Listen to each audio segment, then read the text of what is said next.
Hello everyone and welcome to the Introduction to Research Methods in Psychology, Module 7.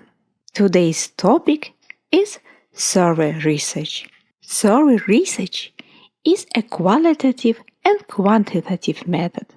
There are two features that distinguish surveys from other methods. First, surveys use self-reports that can be questions, either multiple choice or open ones, or an interview, either structured one or unstructured one. The second feature of the survey research is its attention to the sampling. In fact, survey research is the only approach in psychology that uses random sampling. Usually, survey research is a non-experimental research with a couple of exceptions. Let's speak about constructing of the survey. It is not a simple task as maybe some of you are thinking. People's answers can be influenced by the wording of the items, the order of the items, the response option provided, and many other factors. If we will not control the unwanted influences, we can get the data with a lot of noise, or in the worst case, we can get biased and misleading results. While answering our questions, participants must interpret the question, retrieve relevant information from memory, form a tentative judgment, convert the tentative judgment into one of the response options provided, and finally edit the response as necessary. The textbook provided us with a good example. Let's imagine that we ask our participant how many alcoholic drinks do they consume in a typical day, and we provide them with 5 possible answers. A lot more than average, somewhat more than average, average, somewhat fewer than average, a lot fewer than average. While the question and the answer doesn't look bad, they can be very confusing for the participants. For example, what is a typical day? What can be one alcoholic drink? Is it one beer? Is it a bottle of wine? Is it a glass of wine? Or maybe is that a bottle of vodka? Another thing is, what is average? Average for whom? Average for our participant? Or maybe average for a group of people? Who these people can be? Another thing is, many people who drink, actually more than average person, would prefer not to disclose this fact about themselves. So even if a lot more than average would be correct answer in this case, they can choose somewhat more than average, just to look better in the eyes of the researcher. Another thing that can influence answers of our participants are the place of the question in the survey. This is called context effect. For example, there is an item order effect. When the order in which the items are presented affects people's responses, participants' answer on the question can be influenced by the types of answers provided. For example, if a person thinks of themselves as a normal or typical person, they will tend to choose a middle option in their answer. So now, when we know what effects we would like to avoid, let's speak about writing survey items. There are 2 types of questions that can be used in a survey. An open-ended question is a question that provides no answers. A participant should write the answer themselves. Open-ended questions are especially useful when the researcher doesn't know how the participant would answer. It is also easy to formulate open-ended questions, but there are some disadvantages connected with that. Answering the open-ended question takes more time for the participant, which is also connected with the more dropouts.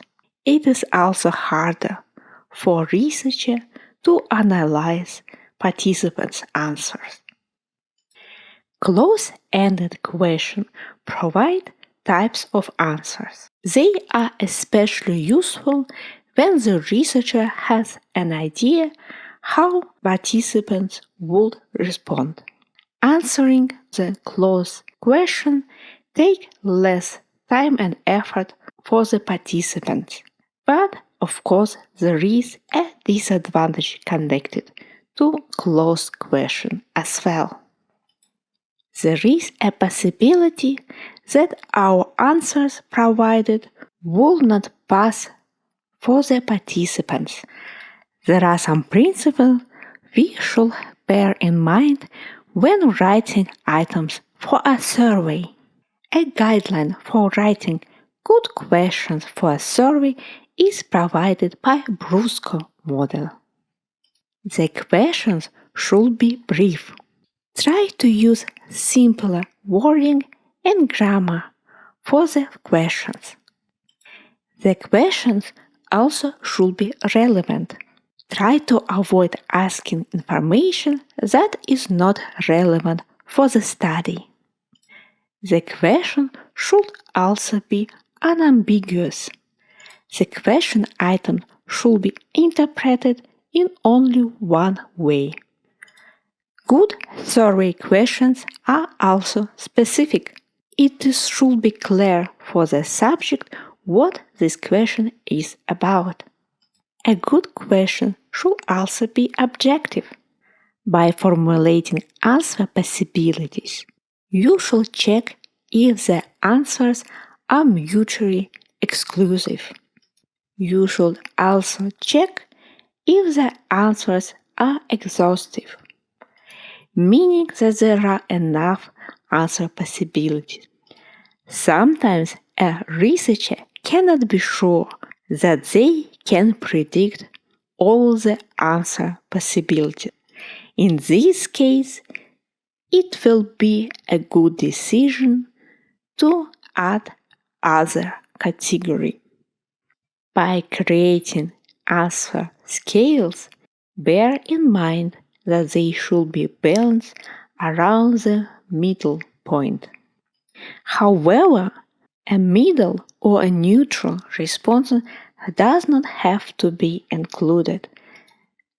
Sometimes it can be a good strategy to avoid neutral responses, especially when asking questions that require more deeply thinking, or if this question is about a controversial topic. Let's move to the next topic, conducting survey. There are two types of sampling.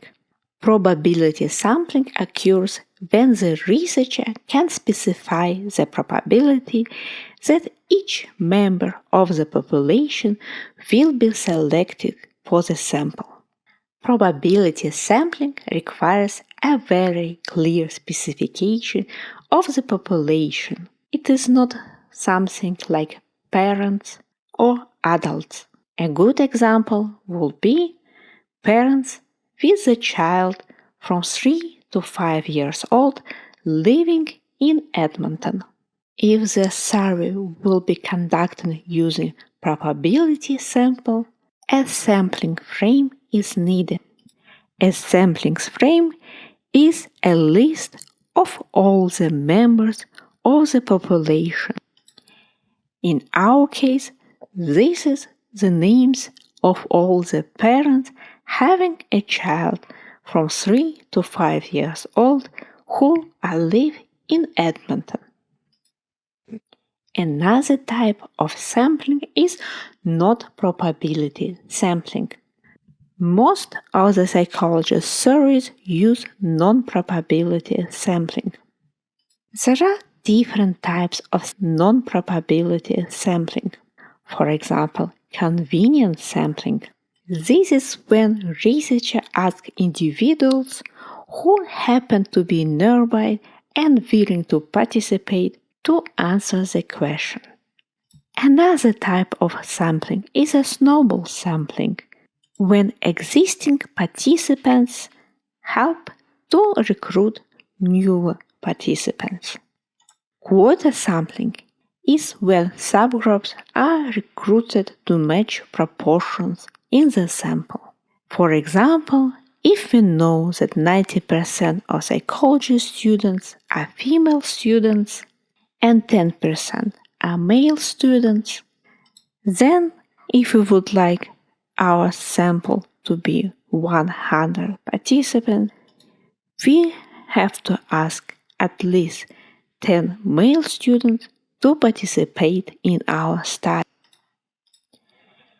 A self-selection sampling is when individuals choose to take part in the research on their own accord without being approached by the researcher. For example, if you post a link to your survey in a Facebook group and all individuals who would like to help you and have a little bit of time will click on this link.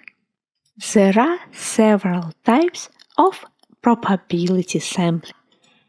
When simple random sampling is being used, each member of the population has equal chances to participate in our survey. A stratified random sampling is when the population is divided into different subgroups, and then a random sample is taken from each of these subgroups. If our sample is all the psychology students at the McEwan University, our stratas can be first year, second year, third year, and fourth year. Disproportionate stratified random sampling being used to sample participants from the very small subgroups. For example, if there are only 3% of psychology students are male students, this is, by the way, not the real statistic, then asking only 3 male students in a 100 participant survey may be insufficient. In this case, more male students should be asked to participate. And the last type of sampling, cluster sampling, which is the only type of probability sampling that is not require a sampling frame. In this case, we divide our population in clusters, and individuals inside of each cluster are being randomly sampled